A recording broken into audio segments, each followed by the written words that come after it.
Antes que nada, gracias a los ponentes y a los moderadores anteriores, porque realmente yo, que me toca moderar muchos actos de estos, no estoy acostumbrado a esta puntualidad, o sea que no tenemos que hacer de coche escoba corriendo.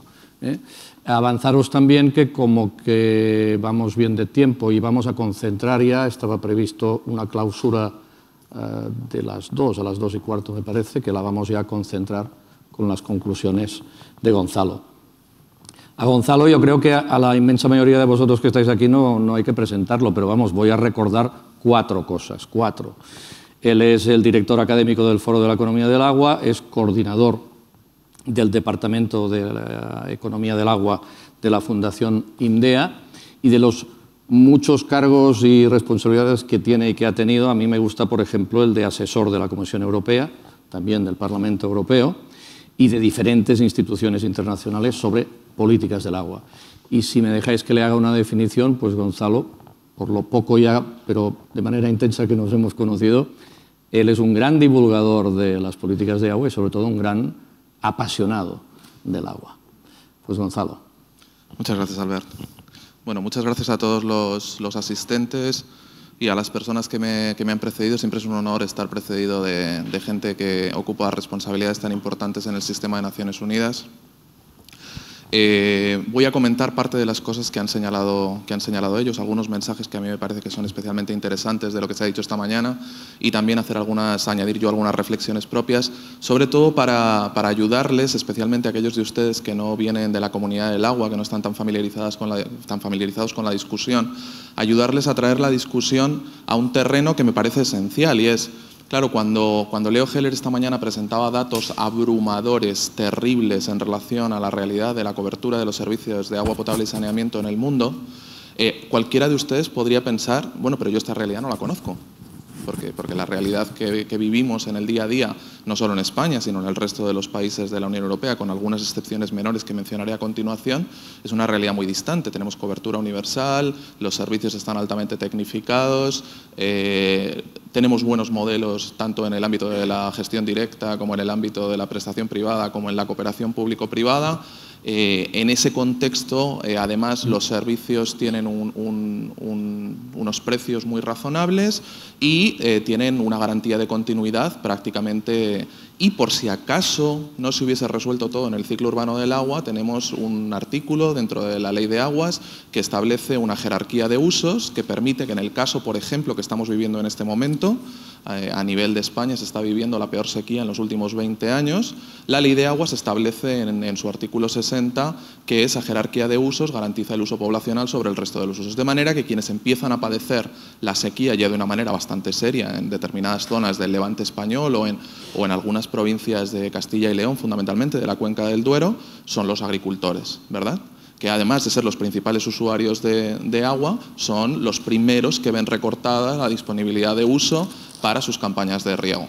Bien, esto termina teniendo implicaciones sobre todos los ciudadanos, pero quiero decir que en primera instancia el ciudadano en su casa, en el grifo, no tiene nada a priori que temer. Y claro, esta realidad es una realidad completamente distante a lo que ha presentado aquí Leo Heller o Blanca Jiménez Cisneros o José Luis Martín Bordes, que creo que han hecho una panorámica muy amplia de los desafíos a nivel mundial. Quiero articular mi intervención en 3 bloques fundamentales. El primero es insistir sobre algo que quizá parece obvio, pero que yo creo que no es tan obvio. Cuando hablamos de derechos humanos, yo creo que tenemos una dificultad fundamental. Y la dificultad fundamental es que estamos hablando sobre algo esencialmente bueno, sobre algo esencialmente deseable. Es decir, cuesta mucho encontrar una persona, salvo, no sé, quiero decir, con alguna camisa de fuerza, que estaría dispuesto a decir que no se debe reconocer derechos humanos vinculados a la provisión de servicios de agua y saneamiento. Es decir, en esencia partimos de un consenso amplio y cuando empezamos a encontrar dificultades es cuando entramos en el detalle, es decir, cuando sustanciamos el derecho. Recuerdo una frase que decía un filósofo que decía: estarán de acuerdo conmigo en que si uno desea viajar, no es lo mismo poner un póster del lugar a donde quiere ir en su habitación que viajar en sí mismo. Es decir, el reconocimiento del derecho es solo la primera parte. Que hayamos sido capaces a nivel de la agenda internacional de avanzar en 2010 hacia el reconocimiento de estos derechos y en 2015 a dar mayor visibilidad al derecho humano al saneamiento, no implica que estos derechos, simplemente por el hecho de enunciarlos, se cumplan. Y tenemos una buena prueba, como se ha señalado en África subsahariana, en el sur de Asia o en determinadas zonas rurales de América Latina o de Centroamérica, pero tenemos la obligación en aquellos lugares donde el derecho no solo está enunciado, sino que está reconocido, tenemos la obligación de intentar contribuir a sustanciarlo, discutir un poco más sobre cómo es la implementación efectiva de ese derecho humano. Luego creo que es importante, y además creo que es casi obligado decirlo en la coyuntura actual en Cataluña, creo que es obligado recordar algo que es muy importante, y es los derechos humanos son humanos, están referidos a seres humanos, es decir, son derechos individualizados. Si se quiere, colectivizados, en el sentido de que no me los reconocen solo a mí, se los reconocen a todos los asistentes que están aquí y a todos los ciudadanos del planeta. Pero esto es importante señalarlo por lo siguiente: el sujeto efectivo de derecho es el ciudadano, no el territorio. Y tenemos que hacer este ejercicio, creo que Blanca lo ha explicado perfectamente cuando se ha referido a los desafíos transfronterizos, tenemos que hacer este ejercicio de reflexionar sobre el agua no como una cuestión vinculada estrictamente a un colectivo, sino reconocer la complejidad de los ecosistemas hídricos que cruzan territorios. No sé, el Danubio baña 19 países europeos, el Amazonas creo que baña 9 países diferentes en América Latina. Tenemos que ser capaces de reconocer esta dificultad, lo cual no implica reconocer que el agua no está vinculada al territorio. La gestión conjunta del agua y el territorio es crucial, pero tenemos que ser capaces de trascender esta idea falaz de que podemos generar derechos colectivos en torno al agua. El reconocimiento de los derechos humanos es el reconocimiento a cada uno de los seres humanos del planeta. Y tenemos que hacer ese ejercicio. Y esto me devuelve a una de las cosas que ha mencionado Leo Heller esta mañana.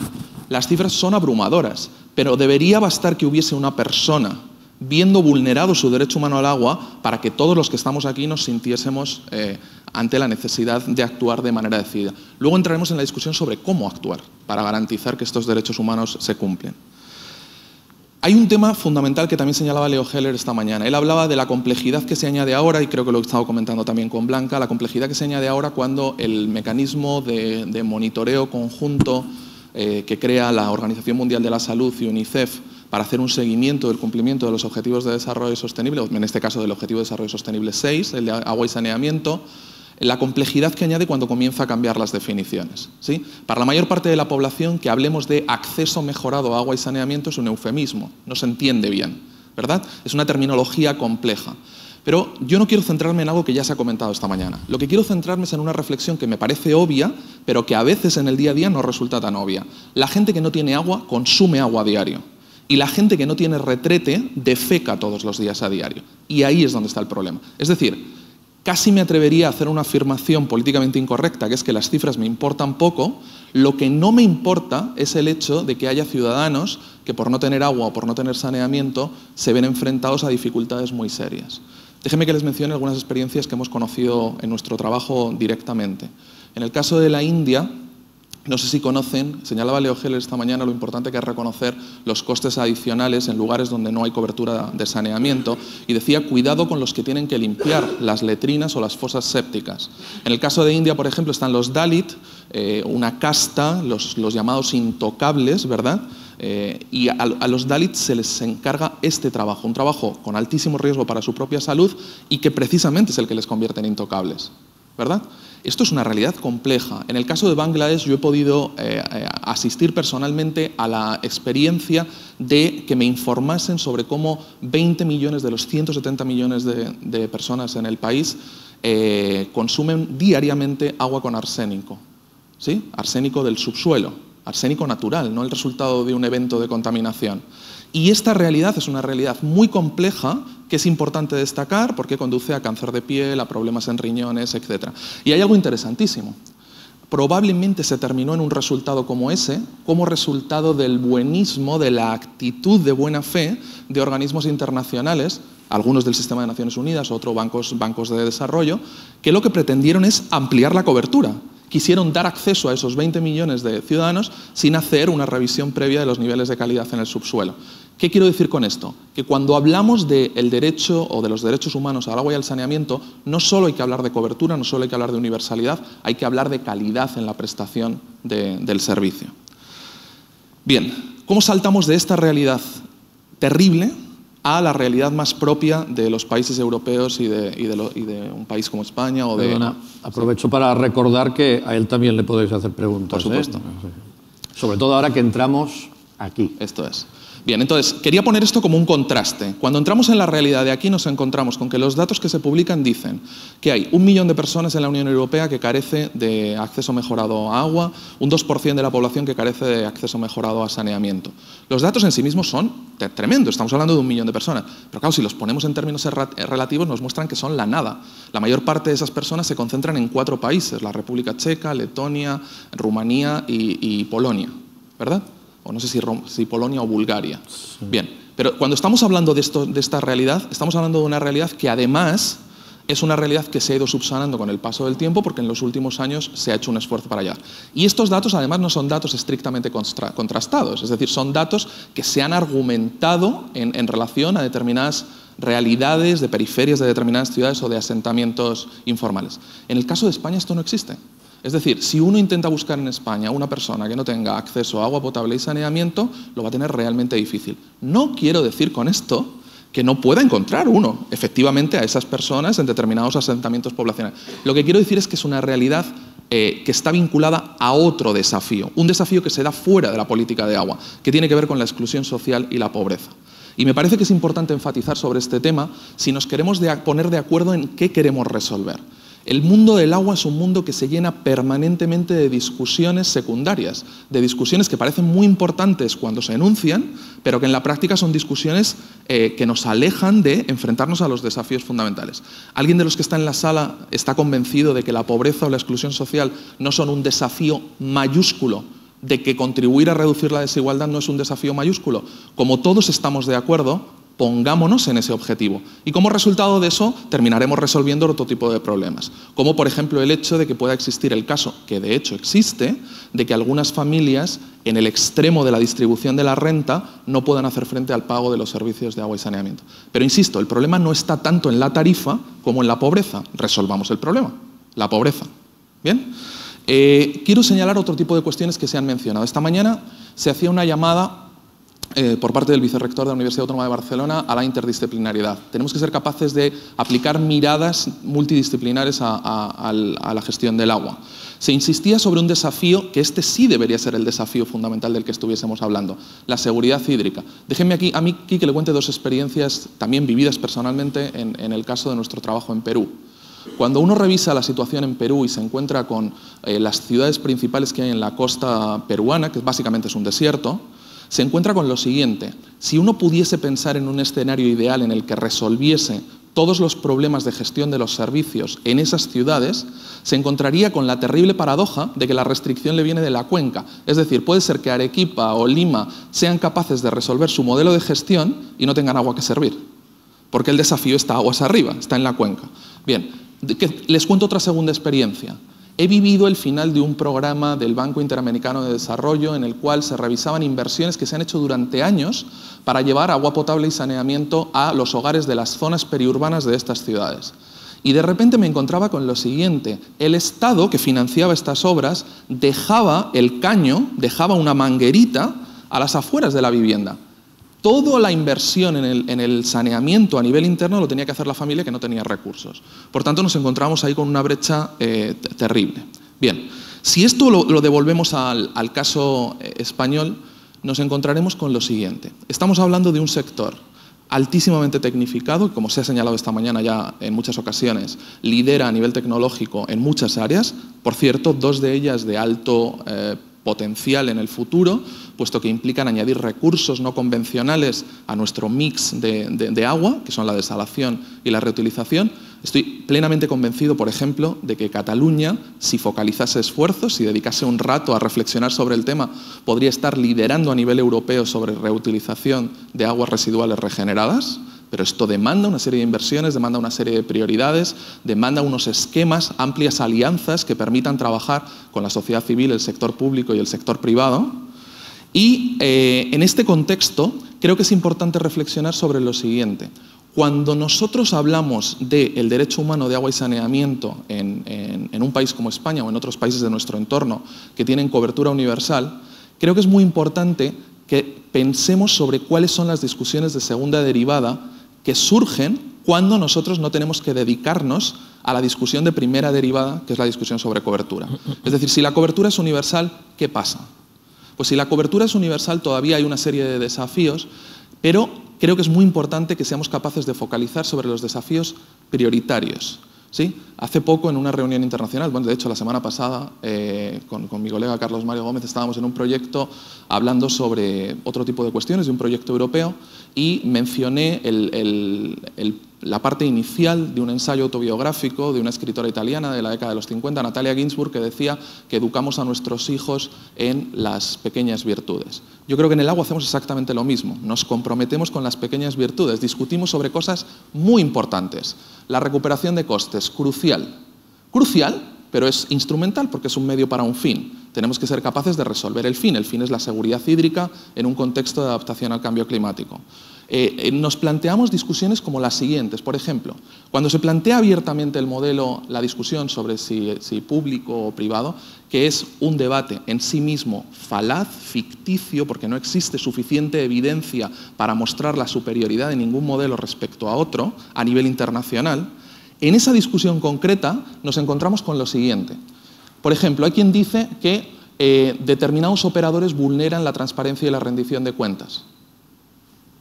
Si es así, hay una llamada explícita para que mejoren los principios de regulación, que son los que permitirán exigir al operador que haga una explícita rendición de cuentas en pro del interés general.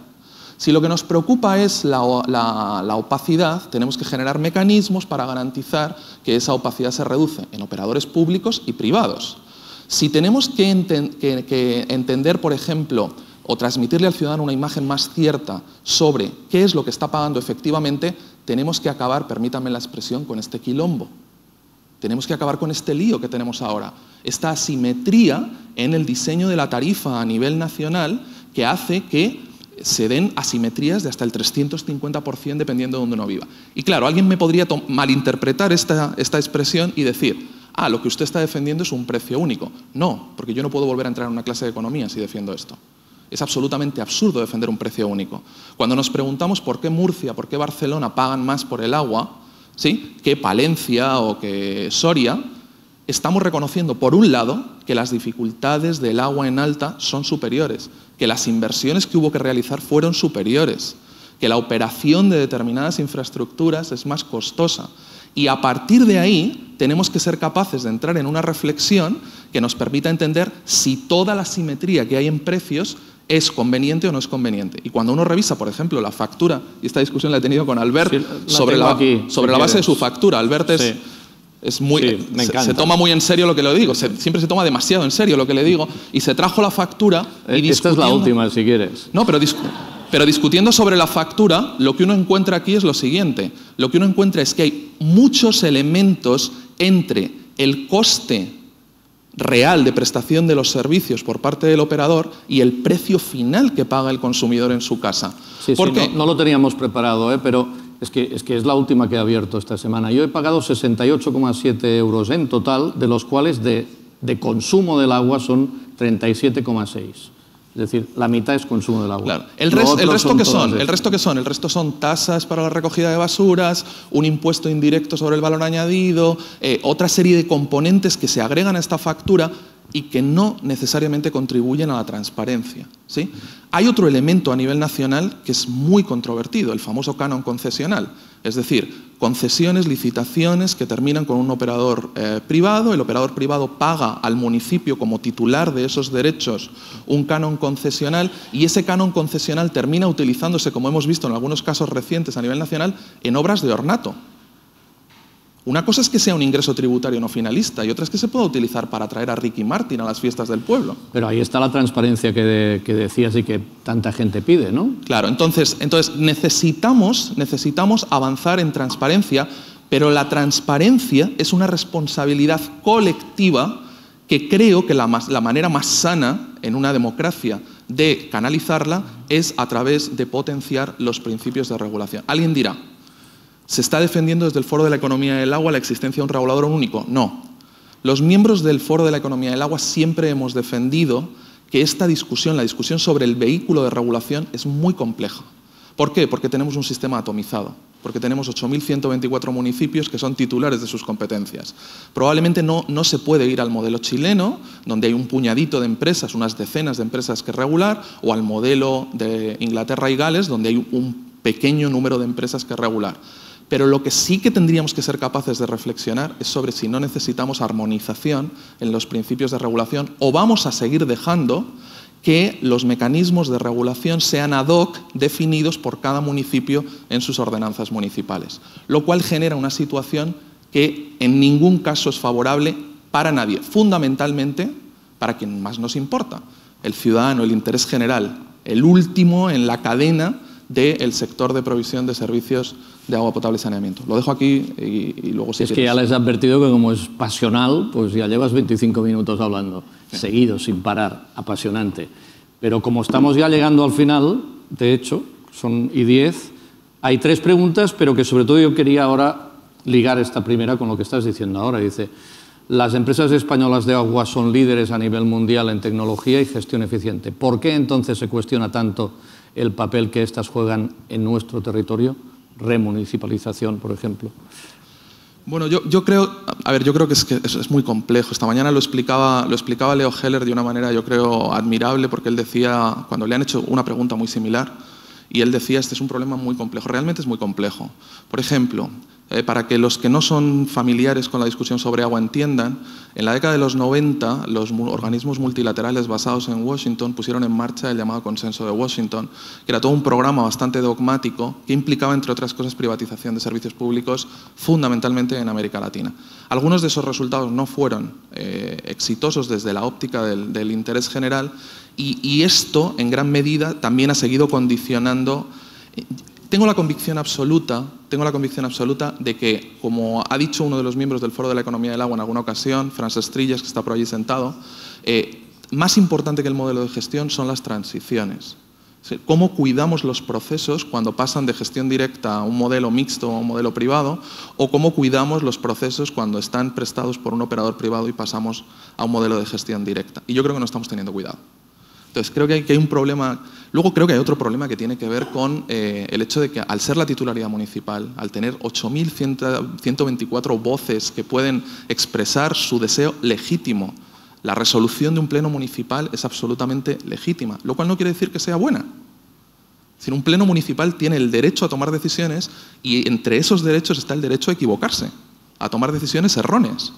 ¿Sí? Pero cuando toma decisiones erróneas, desde la sociedad civil, y nosotros somos sociedad civil, tenemos que tener la capacidad de explicarle al ciudadano lo que no se le explica habitualmente, y es que esas decisiones erróneas tienen determinados resultados.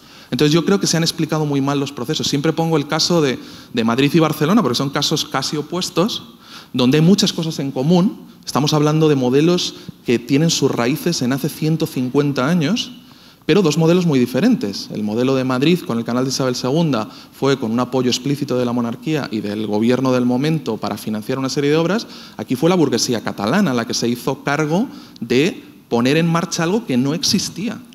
Y en ese contexto nos encontramos con una realidad en la cual en nuestro país se cuestiona el carácter público del canal de Isabel II, que funciona muy bien, y se cuestiona la empresa mixta que presta el servicio en 23 municipios del área metropolitana de Barcelona, que funciona muy bien. No puedo entenderlo. Puedo entender que se cambien aquellas cosas que no funcionan, pero me cuesta entender que se cambien modelos de gestión que están reconocidos a nivel internacional como modelos exitosos. Quizá hay una pregunta que casi se responde con lo que has dicho, pero dice: el agua y su gestión son en cierto modo cuestiones políticas y emocionales. ¿Les falta objetividad a ciertos discursos institucionales? Bueno. Sí, pero esto tiene que ver en gran medida. Esta mañana lo señalaba Joan Tapia, un periodista muy experimentado, que señalaba hasta qué punto él se ha hecho consciente de la responsabilidad incluso de los propios informadores. Ustedes revisen en el día a día cómo llega la información sobre el agua a los medios de comunicación. Bueno, creo que la mejor expresión se la ha escuchado a José Luis Martín Bordes cuando ha dicho hoy: hay un déficit democrático. No estamos siendo capaces de informar. Estamos hablando, por un lado, del reconocimiento de un derecho humano, y por otro lado, la información que le llega al ciudadano es una información meteorológica o sobre discusiones a priorísticas, maniqueas, sobre la titularidad del modelo de gestión, en lugar de hablarle de la seguridad hídrica de medio y largo plazo, la necesidad de adaptarse al cambio climático, de aumentar los niveles de resiliencia frente a sequías, escasez, inundaciones, el imperativo de mejorar la calidad de las aguas, la importancia que tiene la diversidad biológica de los ecosistemas acuáticos para mantener una serie de actividades humanas.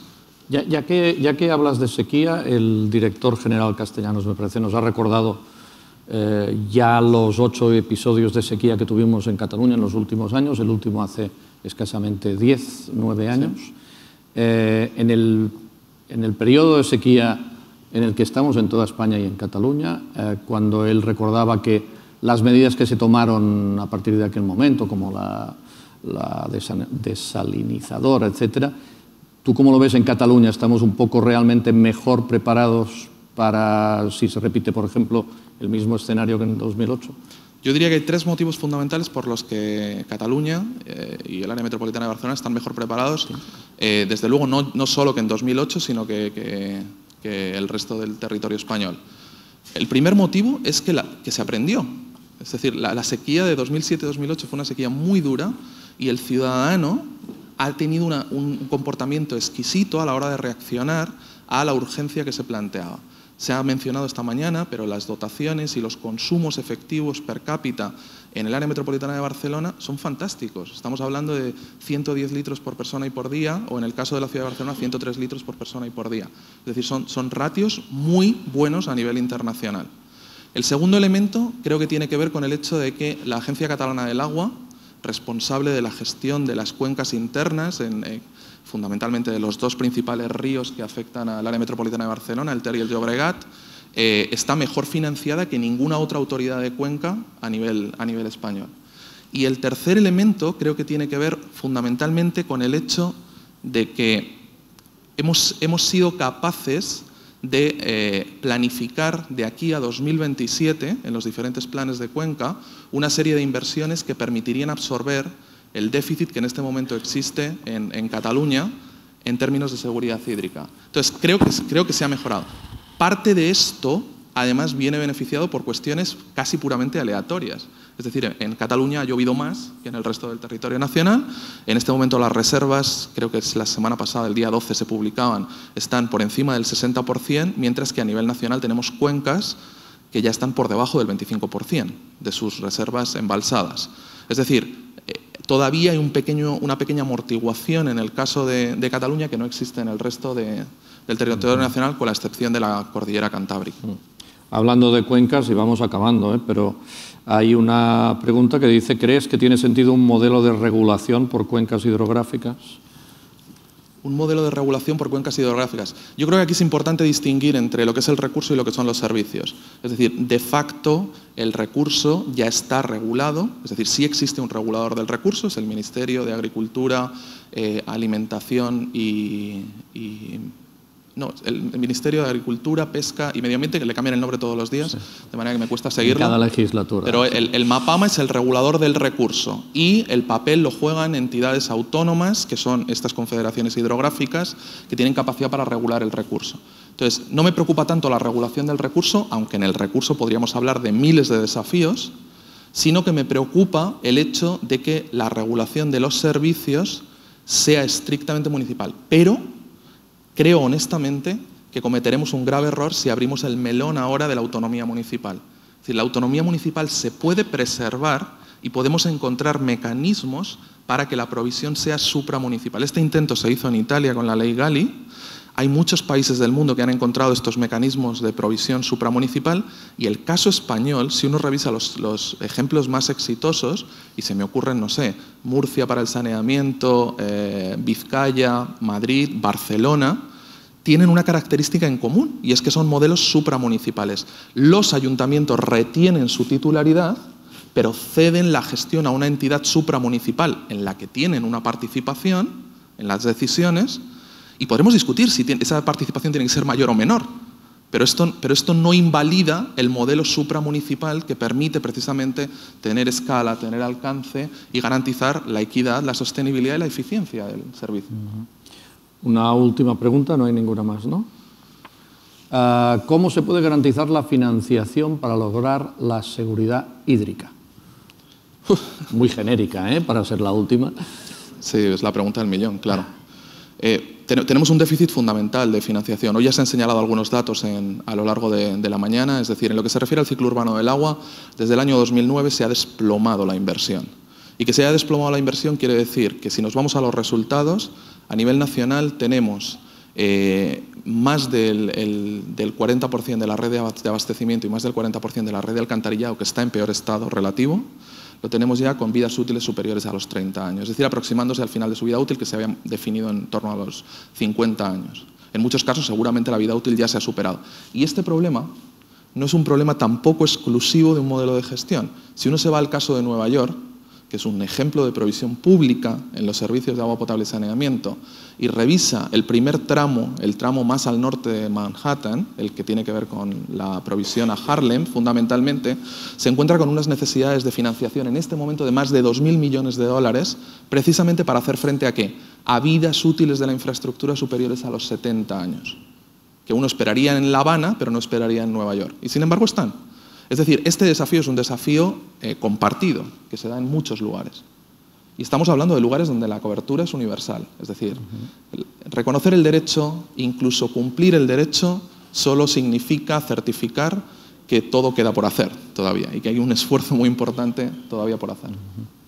No sé si quieres hacer la conclusión de conclusiones o ya vamos a comer. Bueno, fundamentalmente agradecer a todos los asistentes, también a los que han seguido el evento a través del streaming de Yagua. Agradecerle a Yagua, que siempre es un socio especializado fantástico en este contexto. Agradecerle desde luego a los tres ponentes su complicidad y su apertura para discutir. Llevamos ya varios días dándole vueltas a estos temas y discutiendo sobre estos temas y me ha parecido fantástico el esfuerzo también que han hecho ellos para intentar no solaparse, cuando no es fácil, porque el sistema de Naciones Unidas tiene mensajes siempre muy poderosos que arrastran con la inercia. Me parece fundamental, por otro lado, agradecer el papel de los moderadores y de Virtu Morón como perfecta maestra de ceremonias y simplemente emplazarles a nuevas discusiones.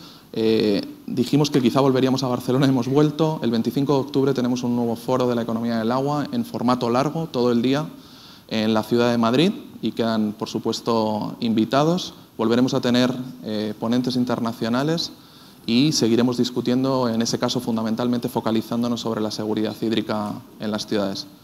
Nada, y muchísimas gracias a ti, Albert. Muchas gracias. Gracias.